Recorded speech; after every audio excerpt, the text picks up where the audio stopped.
FORA.tv. The world is thinking.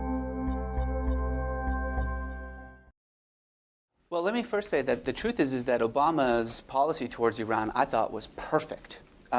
He played, especially during the outbreak and the demonstrations over the disputed elections in last June, I thought he played that perfectly. I would say that the reason that those demonstrations lasted as long as they did is because President Obama stayed out of it and refused to give in to the temptation that President Bush loved so much to make an empty gesture of reaching out to the Iranian public, which would have just made things worse. I think the problem with Obama's policy towards Iran is that the situation in Iran shifted.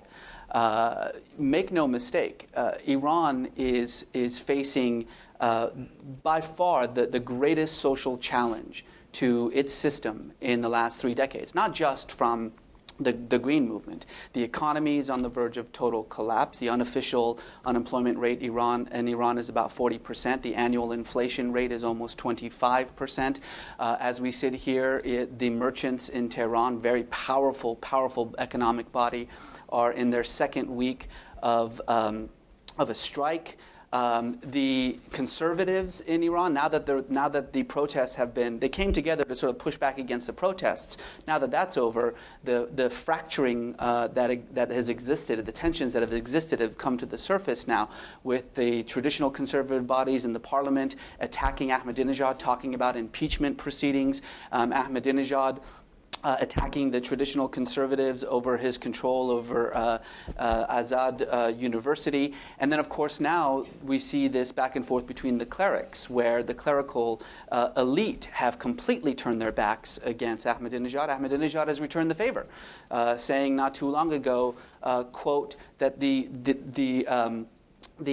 government of the Islamic Republic is too complex to be put into the hands of the supreme leader and the clerical Are you suggesting regime. there could be political change in Iran imminently? I think that the problem with dealing with Iran is that it's a mistake to think that we know who's in charge over there.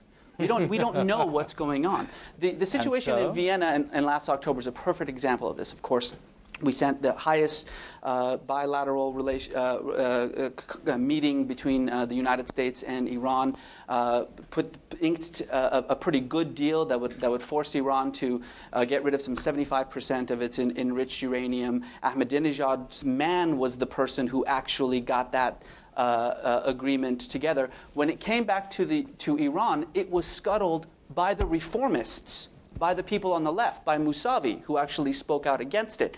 Not because they disagreed with it, but because it indicated a political win for Ahmadinejad.